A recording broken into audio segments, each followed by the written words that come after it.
standing up next to me, and it looked like he was kind of humping because I couldn't tell because he was back end was near me. And then when I stood up, I could see him kind of going like this with his paws. And when I got him to go outside so I could take him here, he like very spastically went out. And then I guess you saw in his notes how about a year and a half ago, 2 years ago, and it looked like he was paddling, like when he was laying on the floor. Yeah, You yeah. know?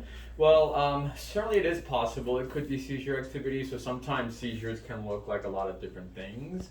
So typically, the most common generalized seizure activity will be loss of consciousness, tonic-clonic activity, usually urination, defecation. But those are most obvious seizures. You can have less common seizures, which are kind of focal seizures, focal complex seizures, and those can kind of look like anything. That's the bad thing. But there's also lots of other things that can also look like seizures. Things like episodes of pain, vestibular dysfunction, syncope, narcolepsy, cataplexy. There's a whole list of things that can cause what we call paroxysmal episodes in dogs. Paroxysmal episodes being just episodes that kind of come and go intermittently throughout the animal's life.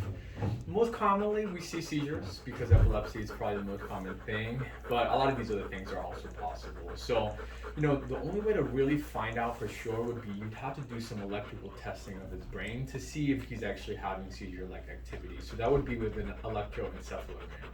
That's what they would do in people. In dogs, it's really not very easy to do that test because dogs, they don't really sit still. Even like blinking, licking, moving their limbs will actually affect the test. So And so he can't be asleep then when. he can't be fully asleep, no. He'd have to be kind of awake for that. And so that's why electroencephalograms or EEGs are not commonly done in dogs because it's very, very difficult to do, very, very difficult to interpret. And so a lot of times we're left wondering, okay, well, maybe these are seizures, we don't know. We'll probably never for sure know. There's a few things that you can do to try to see if you can figure out what they are. And so one of the things is that if these episodes are frequent enough where they're actually affecting his quality of life, you could start him on an anti-seizure medication and see if he responds. And if he responds, then it means that these episodes are probably seizures. If he doesn't respond, then it usually means that this is something else going on. So that's kind of a way whenever an animal is having abnormal episodes that we can't tell based on the appearance of those episodes what that is. That's kind of a way to try to figure it out. Okay, do a little trial of anti-seizure medication and see how he does. Now, obviously, that has to mean that he has to have frequent enough episodes where if we put him on a medication, we're actually going to know if it's working or not. And if his episodes are quite rare, then it's not usually something that we do. So he's had, I know, a year ago, and then he's had 2 episodes since then. And so who knows, maybe he might not have another episode for a year. So then the question becomes, is it worth putting him on a seizure medication for lifelong? Most of the time seizure meds are for life, and it's usually multiple times a day. You usually having to check blood work, levels, and things like that, if he's having episodes very, very infrequently. I'll let you know that a lot of dogs and even cats will have a seizure episode maybe once in their lives, and then they don't have any more. And so that's usually what we say. Well, it's not really necessary to start them on a medication right away if they've only had one. Now, if they're having a bunch and they're recurrent and it's starting to become more frequent and an actual problem, or if they're really severe, really aggressive, then those situations absolutely we say, yeah, we need to start them on a medication. With him, I would say those 2 episodes, they are definitely concerning. We don't want them to continue happening, and if they are seizures, we definitely would want to stop. But maybe he won't have another one for another year, and so that's the question I always kind of try to ask: is that is it worth it to put him on medications for episode maybe once or twice a year? What about I was looking it up. What about that neurocare, Purina neurocare? Yeah, so that is a diet that's specifically been looked at for refractory epileptic dogs. So those are dogs that have severe epileptic generalized seizures that are refractory to medications, meaning that they're on at least 2 seizure medications and they continue to have severe seizures on top of that. It hasn't been looked at as a primary treatment for seizures. It's like a first line treatment. So first line treatment is always going to be medications. If the medications aren't working, then sometimes the diet changes are helpful. The reason why I also don't necessarily start that diet right away, it's a diet that's high in medium chain triglycerides, which is actually not very palatable. So a lot of dogs don't even like to eat it. It's very, very expensive. It's the most expensive diet on the market. And it can potentially cause GI issues like pancreatitis, enteritis, and things like that.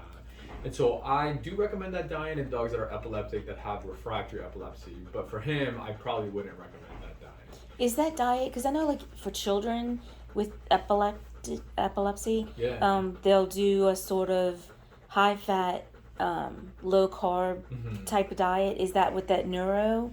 Not really. So what you're thinking about is a ketogenic diet, which is effective in humans and specifically in children that have epilepsy. In dogs, you can't really get dogs into a state of ketosis like you can in people. They've experimented actually on dogs, and they've fed them high fat, low carb diets. They check their blood ketones, and in order to get them to a blood ketone level that is high enough, they're developing severe gastroenteritis, pancreatitis. It's the amount of fat that's in the diet it can be harmful to the GI tract, and so in dogs, a ketogenic diet is not something that is effective. So that's why they do medium chain triglycerides. Medium chain triglycerides are converted into ketones, and then those can be effective at stopping seizure activity. But again, it's used as a treatment for refractory epilepsy for dogs that have severe seizures despite at least 2 anticonvulsants that are maximized. So he's not even on any anticonvulsants, and so it's not a diet that I would recommend for him. Okay. Now, if you did want to try a trial of an anti-seizure medication and see if these episodes are better, there's a few options. You could try something a little bit more aggressive, more potent, which is something like phenobarbital. Or you could try something a little bit more well-tolerated, low side effect profile, which is something called Keppra. Phenobarbital works better, but more side effects. Keppra doesn't work as well, but less side effects. I'd rather avoid putting him on something. Yeah. Like you said, since it hasn't happened often. Right. But so you're pretty certain that this is not an epileptic seizure? No, I didn't say that. I said it could be a seizure. It's possible. I can't tell from that video. Nobody's going to be able to tell. If a veterinarian tells you that that's for sure a seizure, they're lying to you because you can't tell from a video. Okay, since you couldn't say for sure, then based on what you saw, what did you say? There's a whole lot of things that can potentially cause paroxysmal episodes in a dog. So seizures, syncope, cataplexy, narcolepsy, pain, vestibular signs, anxiety. So there's so many things, probably like 100 different things that can cause paroxysmal episodes. Seizures are the most common things that we see, but obviously a lot of other things. So I get a lot of patients that get referred to me for abnormal episodes. Unfortunately, we can't just look at something and figure out, okay, that's what this is. It's easy. Sometimes it is. Sometimes we can see something. Well, I'm just asking since you felt like that wasn't what it was. I was just wondering what you thought. So again, I'm not saying that that's not what it is. I'm just saying it could be. Okay. It is possible, but it may not be. Okay. And so we can't tell from the video itself. We'd have to do an electroencephalogram to be able to tell, does he have electrical activity in his brain that is consistent with seizure activity? So could those be seizures? Yes. Could they not be seizures? Yes. Okay. So I have one more question, and I was thinking about this yesterday. So the episode about 2 years ago, when he had 3 grapes, and then I realized immediately, like, dogs shouldn't have grapes. Right. So I took him and they induced vomiting and he threw up right away. Could that have started something? Probably not. So grapes, typically what they do is they induce an idiosyncratic renal disease, and so it's kidney in origin. So if you were to have issues, it would probably be kidney failure, not seizures. Okay. Yeah. Okay. So it's not typically something that causes seizures or anything like that. Okay. But that's a good thought because you never know. Like maybe these are seizures and maybe they're mild, and if they're mild, then he maybe won't need medication. I will say if the episodes, we'll call them episodes for now because we don't know what they are. If the episodes start increasing in frequency or severity, then I would say let's try a trial of an anti-seizure medication and see if the episodes improve. I would say if he's having multiple episodes per month, then that's when I usually say it's worthwhile to start him on a medication so that way we can see if the medications are going to have any effect. And if they do have an effect, again, that means that, these are probably seizures. And since he is otherwise young, healthy, has a normal physical and neurologic examination, most commonly seizures are from epilepsy. And so really the only thing that you'd have to do is just manage the seizures with medications. And you have options for more aggressive meds like phenobarbital, more well-tolerated meds like Keppra, and a whole lot of things in between.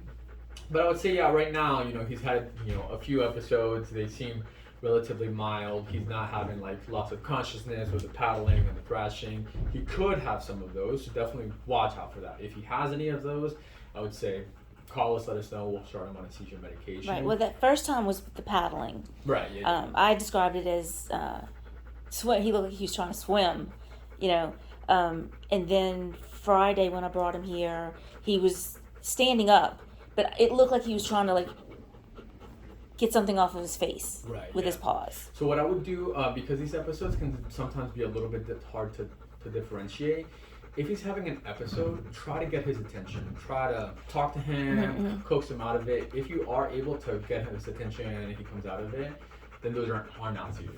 Because seizures, usually they lose consciousness. It's something where the brain is having electrical activity where you wouldn't be able to talk them out of it. Okay, because when I saw it Friday, and I panicked, obviously, and I grabbed my purse and said, come on, Chevy. And he turned around immediately, but very, very spastically ran to the front door. Yeah. Just all, like his legs were just flailing all over the place. But he didn't fall, but I was able to, and then I was able to get him up in the car. Yeah. So yeah, those are definitely things that you should do to try to figure out, is he conscious? Is he aware of his environment? Is it something that is, that his consciousness, his level of awareness is reduced? And also, does he have a post-ictal period? So usually a seizure, after the seizure, they have a period of time where they are very disoriented. They might be falling, they might be flailing, they might go blind, they might circle. And so those are also things that can help us out to determine, do we think that this is a seizure or could this be something else? I've seen dogs have little episodes of anxiety that look just like that. They're kind of shaking and seem a little like super off mentally. My own personal dog does that one, especially with like thunderstorms and stuff like that. He'll do that. But obviously, it's difficult to differentiate by just, look at them. So you kind of have to use all those other signs. Okay. Is he having abnormalities afterwards? He didn't seem to be. Right, yeah. Is he having any neurologic deficits? Or, if he has a full-blown seizure where he, like, passes out, then that's a different story. But with these kind of more subtle episodes, we see a lot of that as well. It's like, we can't really tell what that is. And so we can always try a trial of meds and see, and that's a really good way to try to differentiate.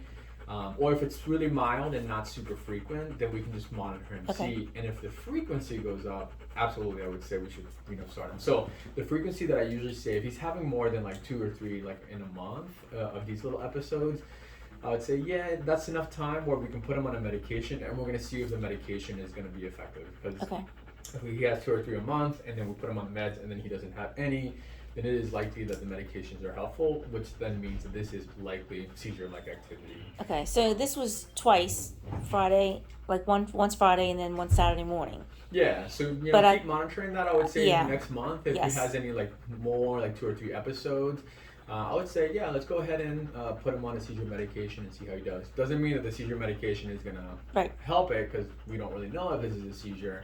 But I think it would be a worthwhile time at that point to say, all right, he's having enough episodes that if we put him on a medication, hopefully we're going to see if the medication is going to have any kind of effect or impact on those episodes. Okay. I'm just wondering, I'm hoping that I didn't miss any others, because he's quiet.